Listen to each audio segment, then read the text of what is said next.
Hey guys, Krusop here, coming in with another One Piece chapter review. Today's chapter is chapter 897, and we really got an action-packed chapter here to go with. So, we get a look at the people waiting outside the mirror on Cacao Island, pretty much led up by Oven, and they're talking about how they're so poised on attacking Luffy if he does come out of the mirror world. But they're pretty sure that it's going to be Katakuri who pulls off with a victory, unless somehow Luffy managed to evade him all this time and just bypass him with Brûlée and her powers and whatnot. So now we get a peek inside the mirror world where we have Pekoms. And Pekoms is basically telling Luffy about his Sulong transformation and how that he could not control it unless Pedro was around. Pedro's voice is the only person's voice that he could hear when he's in this enraged state in his Sulong form. And he tells Luffy, "It's a full moon out tonight." Brûlée's here like, your Sulong form isn't going to be able to do much since we have a whole army out there. And then meanwhile, people start to actually hear voices coming from inside the mirror world, from the mirror on Cacao Island, and basically that's just Brûlée screaming. Finally, we have Pekoms jumping out with Brûlée, and there's a moment of confusion where basically they don't understand why it's not either Luffy or Katakuri coming out of the mirror. And then finally Pekoms points a gun to Brûlée's head, and he's like, don't move or I'll shoot her. And then he throws up the glasses and starts transforming. But Oven shuts that shit down. Oven's powers throughout Whole Cake Island have really been impressing me.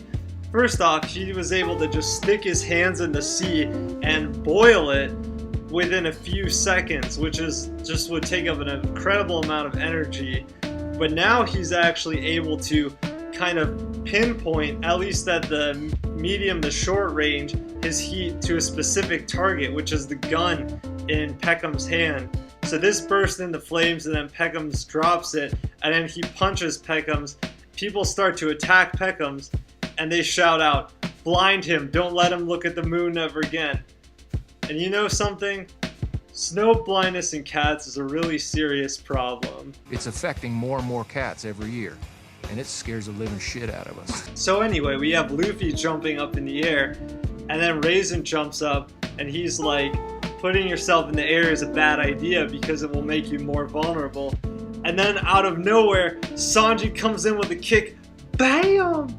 And he sends Raisin flying right into one of the buildings in Cacao Island and just knocks that shit over. And then we get to see some action from Yuen, who jumps up in the air and tells Sanji, "You think that the moonwalk is special? Anybody can do that." And then he uses his ability to enlarge his scepter and imbue it with Haki, and then he just comes down with a slam and shoves Sanji and Luffy into the ground.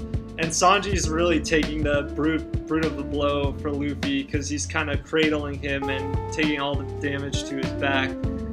And Yuen's like, "Don't turn your back to an enemy, it's disrespectful." And then we basically have it where everybody's essentially cornered Sanji and Luffy, and then out of nowhere there's an explosion, and then Snack and some other members of the Big Mom Pirates are just like, "What's that?"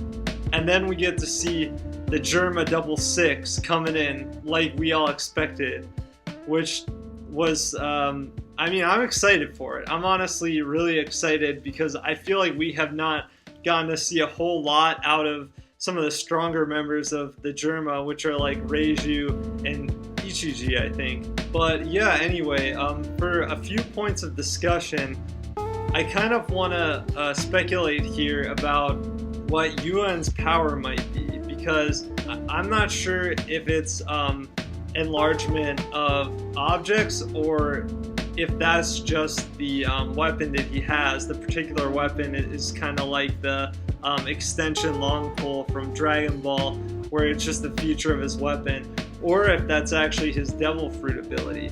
Because, you know, Yuen looks like kind of like a little kid, honestly.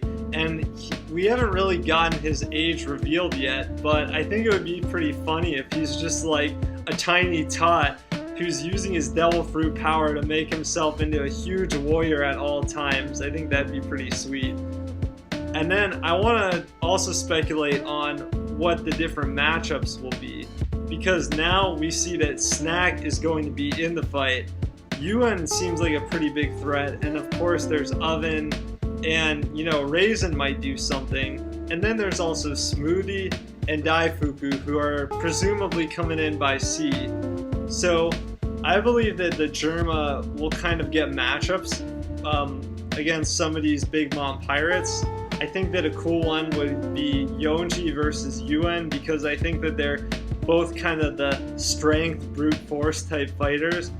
And I also think that it would be really cool to see, you know, maybe Niji face off against Snack, and then Ichiji can face off against Daifuku. And then we've all been waiting for like a serious rematch between Reiju and Smoothie. And finally, guys, I think that it's going to happen. I think that we're going to actually get to see, maybe even for chapter 900, some kind of huge, amazing feat from Sanji against Oven. Fire versus heat. They've got similar devil fruit powers. And we could see a situation where it's like Ace versus Akainu, where Sanji's fire ability actually surpasses Oven's heat, which I already said is a really incredible ability, because he can boil the sea in a matter of seconds, which, to be honest, like him and Aokiji, they're on a whole nother level in terms of, you know, energy input and output. But yeah, that's pretty much my thoughts on the chapter. Please stay tuned, because I've got a theory video coming out tomorrow or on Sunday that I'm really excited. It's one of the theories that I made my One Piece channel to talk about, so stay tuned for that. Once again, this is Krusop here. Please like my videos and subscribe to my channel, and I'll catch you guys next time. Peace.